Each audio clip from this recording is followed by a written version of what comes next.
अध्याय नंबर 8 के श्लोक नंबर 8, 9, 10 में कहा कि जो उस परमात्मा सच्चिदानंद घन ब्रह्म की भक्ति करता हुआ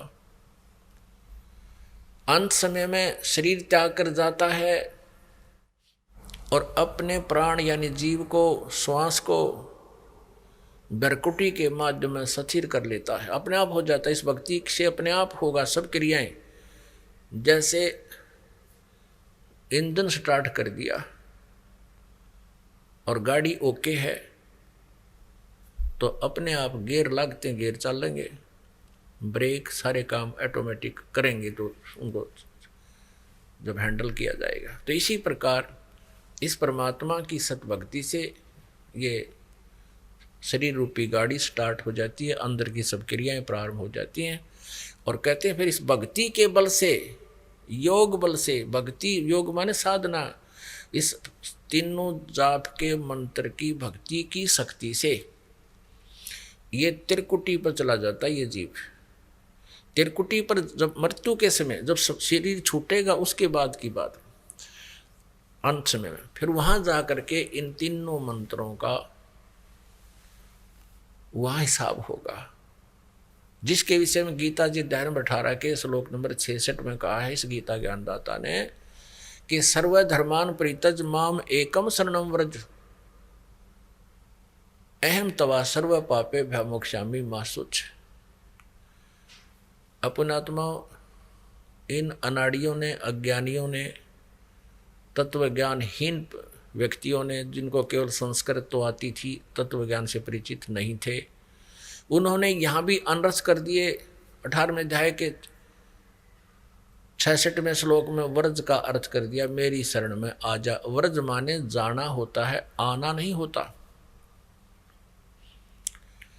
सर्वधर्मान परित्यज माम, ये गीता ज्ञानदाता कह रहा है, ये ब्रह्म कह रहा है, ये सर्वब्रह्म कह रहा है जिसका ओम नाम है।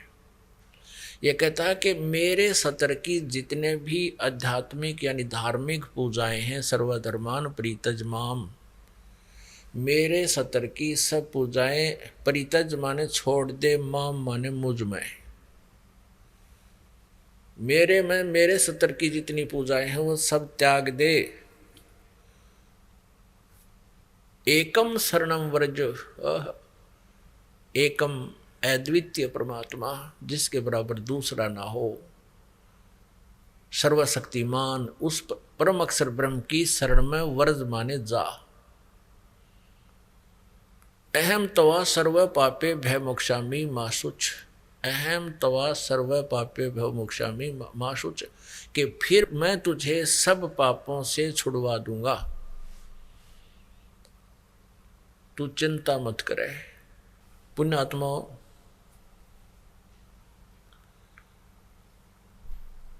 अब जैसे ओम तत् सत, इस 3 मंत्र के जाप की कमाई से परमात्मा प्राप्ति होगी।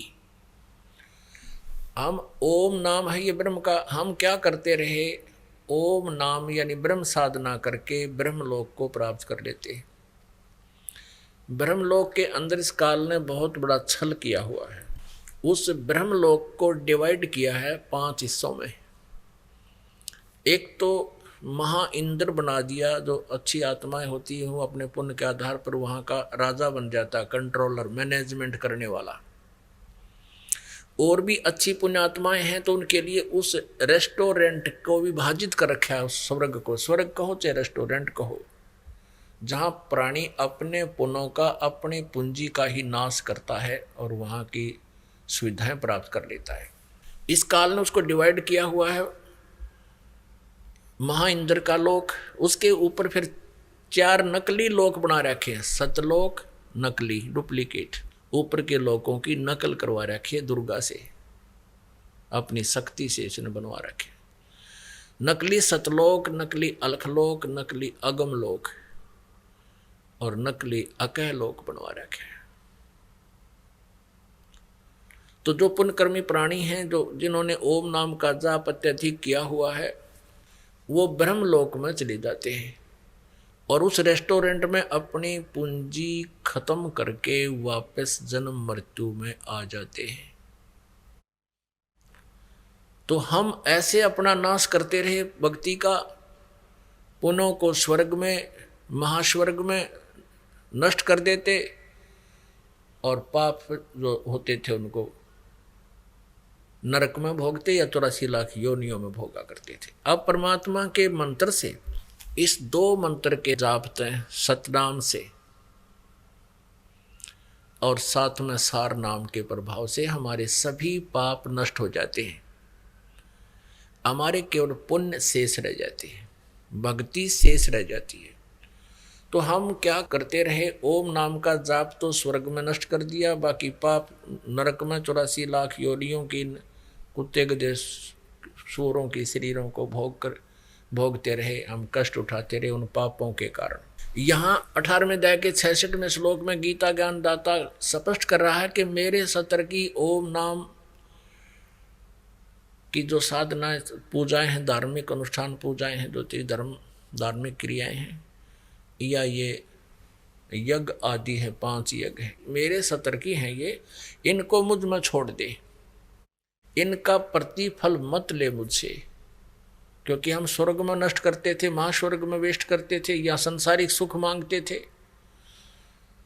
ये मुझ में दे दे, इसके बदले में मैं अपना टैक्स तेरा, क्योंकि हम काल के लोक में रह रहे हैं, ये कहता है तेरा ये जितना भी मेरा कर्जा है तेरा, इससे मुक्त कर दूंगा तुझे, और फिर तू उस सर्वशक्तिमान एकम शरणम व्रज माने जा। जैसे गीता जी अध्याय नंबर 18 के श्लोक नंबर 62 में भी इसी परम अक्षर ब्रह्म की शरण में जाने को कहा है, ना कि श्री कृष्ण जी ने अपनी शरण में आने को नहीं कहा। यदि ऐसा कोई बताता है तो स्वयं भी भ्रमित है और मानव समाज को भी वो गुमराह कर रहा है, दिग्भ्रष्ट कर रहा है। वो अज्ञानी व्यक्ति है, उसके उस अज्ञान को सुनकर जीव अपना जीवन नष्ट कर जाता है।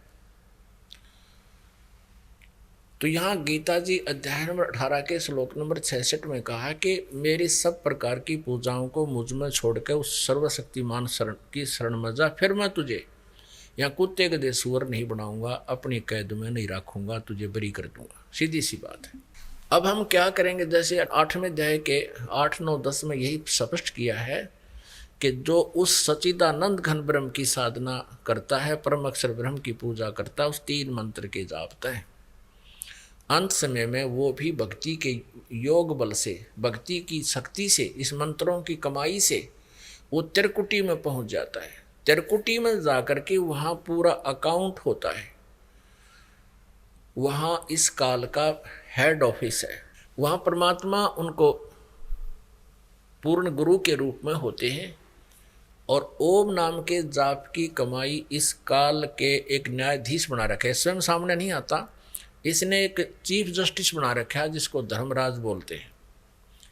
उसके ऑफिस में जाके परमात्मा इस दास के रूप में अपनी उस सतभक्ति करने वाली आत्मा के साथ जाएगा, और जैसे वकील होते हैं जो कोर्ट में जाकर के अपने क्लाइंट की सारी वो बताते हैं कि ये क्या चाहता है, ये क्या कहना चाहता है, ऐसे परमात्मा गुरु रूप में जाएंगे और कहेंगे ले तू अपने ओम नाम की कमाई रख और कैंसिल कर इसको बरी कर यहाँ से।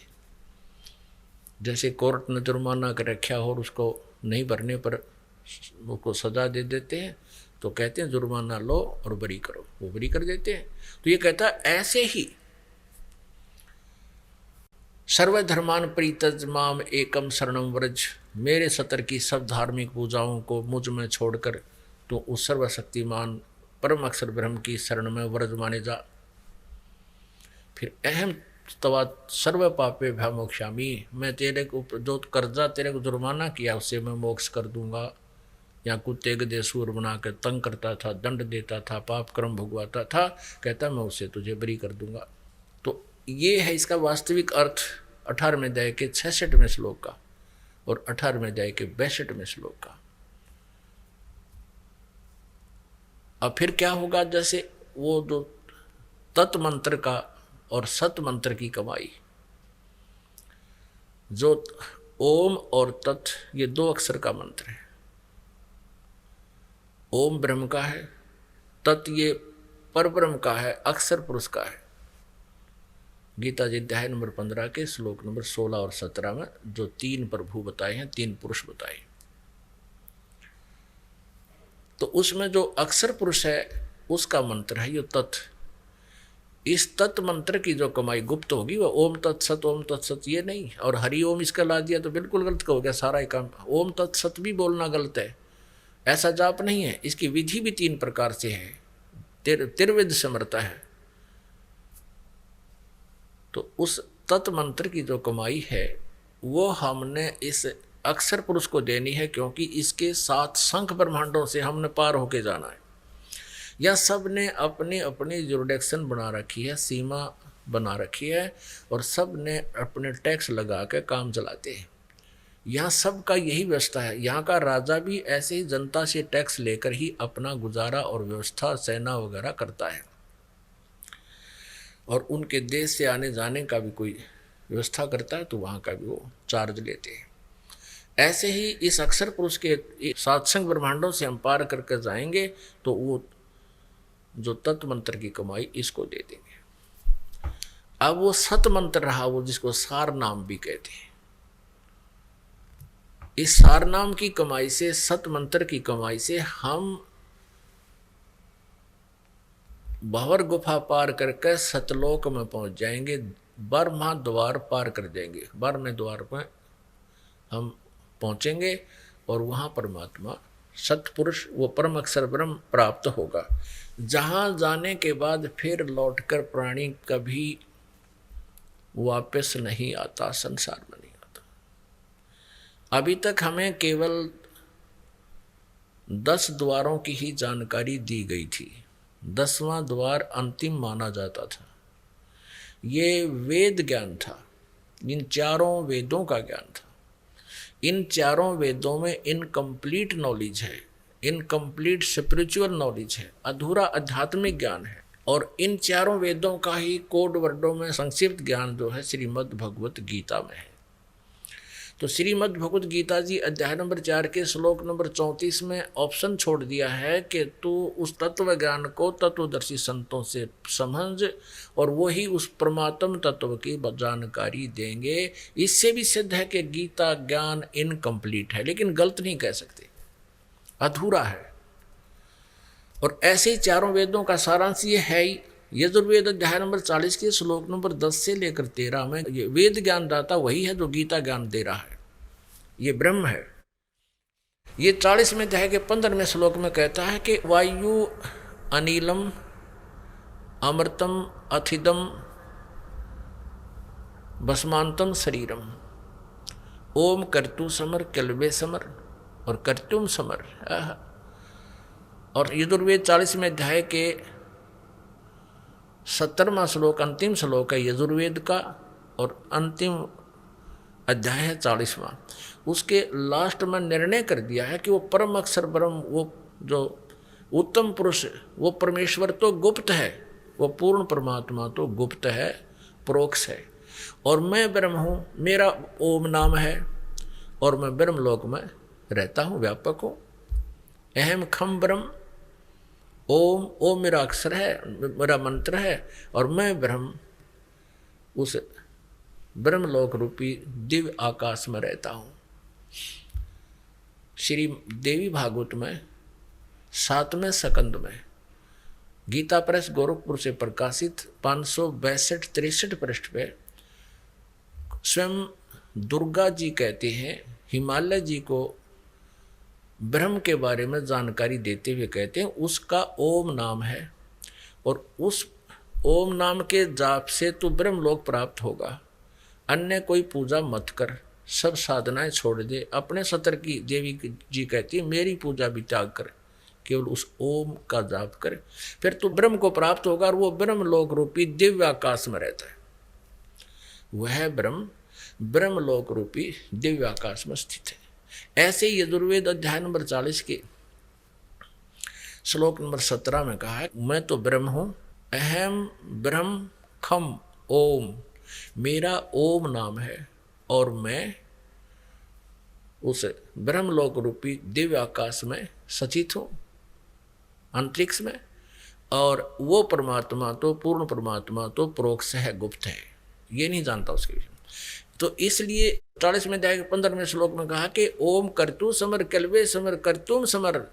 यदि मेरी साधना करनी है तो ओम नाम का जाप काम करते करते सिमरण करना। जैसे श्रीमद् भगवद गीता अध्याय नंबर 8 के श्लोक नंबर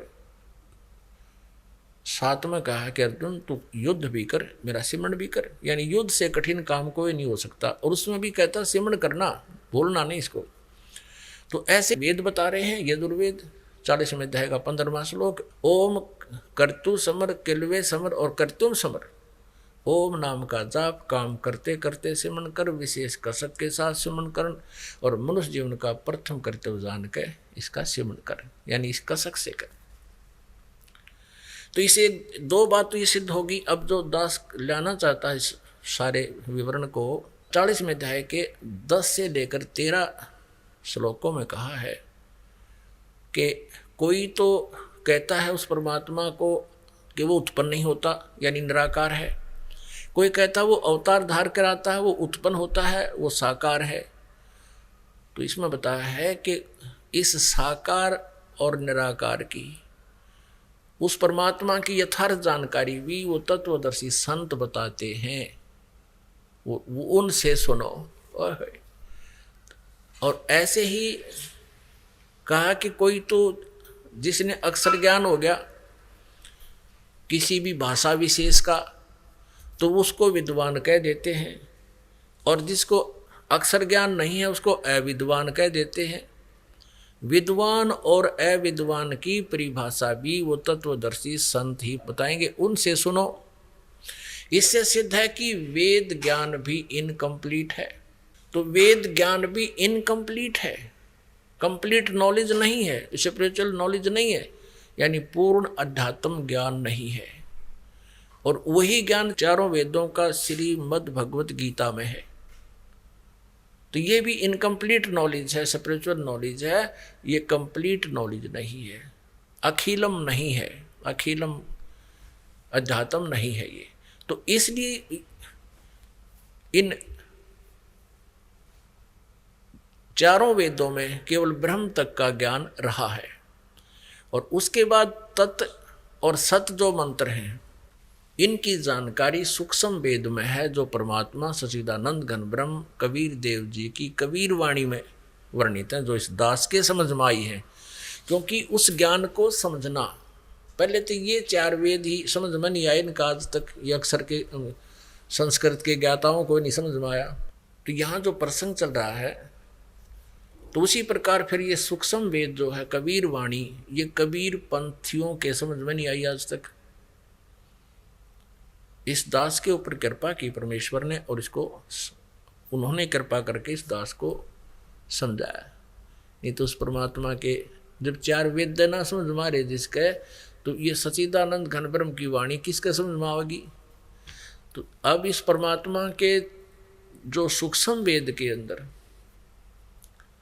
चारों वेदों का, 18 पुराणों का, इन उपनिषदों का और श्रीमद् भगवद गीता का भी ज्ञान है, और इससे अलग भी ज्ञान है।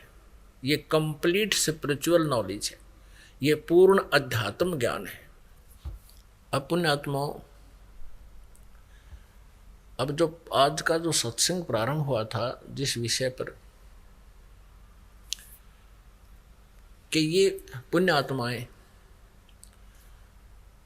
जो मानव शरीर प्राप्त करके परमात्मा की खोज में लगे हैं, वे विशेष पुण्यकर्मी प्राणी हैं। वैसे तो जिनको मानव शरीर प्राप्त होता है वे पुण्यात्मा हैं। उनसे भी जैसे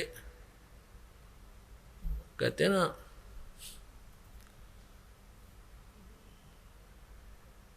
उनसे भी जो श्रेष्ठ हैं, उनसे भी जो अच्छी आत्मा है, विशेष अच्छी आत्माएं हैं, वो हैं जो परमात्मा पाने का प्रयत्न कर रहे हैं, मनुष्य शरीर पाकर।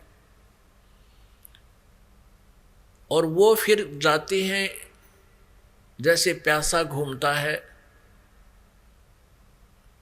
पानी की तलाश में, पानी की खोज में, जल की खोज में, और अंत में उसको जल न मिलने से वो प्यास से मर जाता है।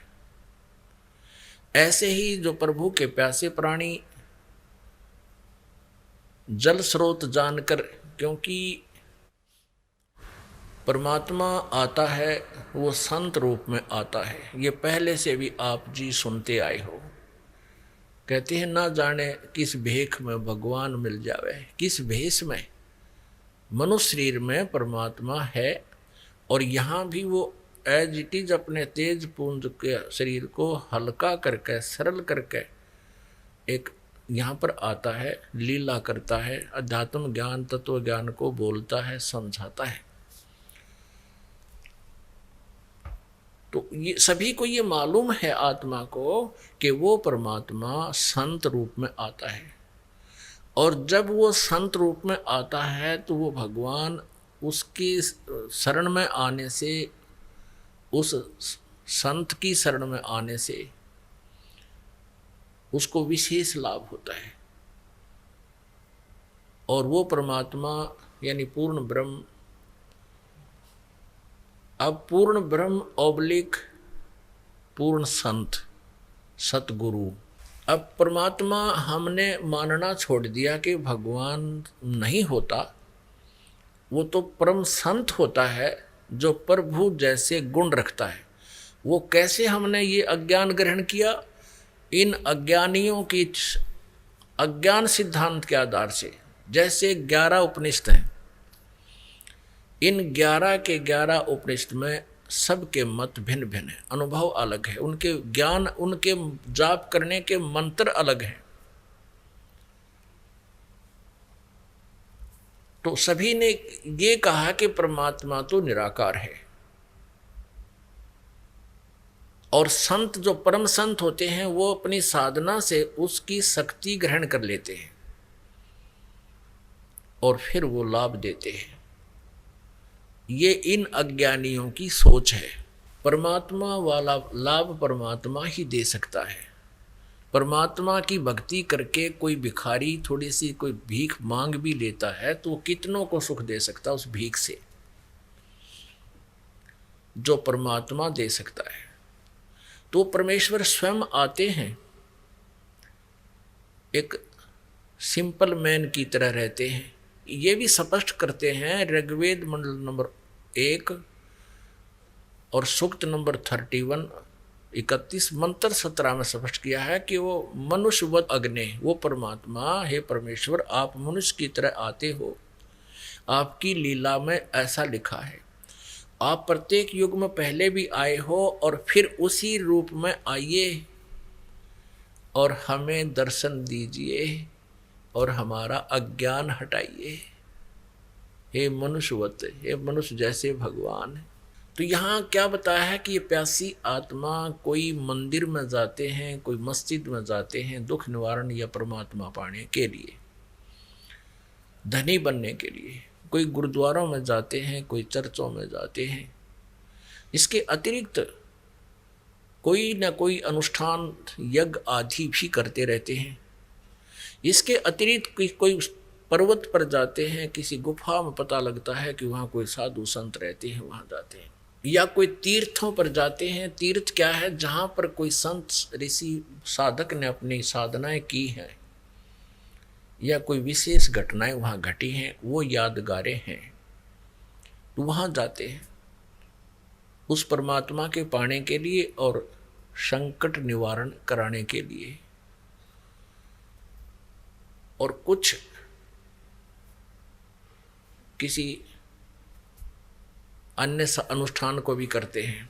अब परमात्मा अपनी सच्चिदानंद घनब्रह्म की वाणी में कहते हैं कि पर्वत पर्वत में फिरा, अपनी महिमा आप बताओ परमात्मा, आप आरती आप साजे, आप किंगर आप बाजे, आप ताल झां जनकारा, आप नचे आप देखण हारा। कहे कबीर ऐसी आरती गाऊं, आप मध्य आप समाऊं। अब अपनी महिमा मालिक ने अपने ऊपर ही बोल के सुनानी पड़ी, क्योंकि दूसरे को कोई कह दे तो वो नाराज हो जाता था, सुनता नहीं था। आप ही वो एक अच्छे भक्त की भूमिका करते हैं कि एक दास रूप में भक्त को कैसे रहना चाहिए यदि उसने परमात्मा पाना है। और आप ही एक श्रेष्ठ नागरिक के रूप में लीला करते हैं, और आप ही वो जगत गुरु होते हैं, सतगुरु होते हैं। भगवान तो वो स्वयं है ही है, परमात्मा तो वो है ही है। तो क्या बताते हैं, स्वयं ही अपना भेद देने के लिए कहते हैं कि कहाँ तुम घूम रहे हो, कोई पर्वत पे, कोई पहाड़ों पे, कोई गुफाओं में, कहीं कुछ, कहीं परमात्मा के लिए भटक रहे हो। कहते हैं पर्वत पर्वत में फिरा, कारण अपने राम में, राम जैसे संत मिले हैं, जिन सारे सब काम। अब वो संत, राम जैसे संत मिल गए, यानी सतगुरु कहो चाहे भगवान कहो, परमात्मा कहो, एक ही बात। क्योंकि सतगुरु परमात्मा ही हो सकता है। अन्य कोई सतगुरु कहते हैं, वो सतगुरु नहीं है, वो नकली है।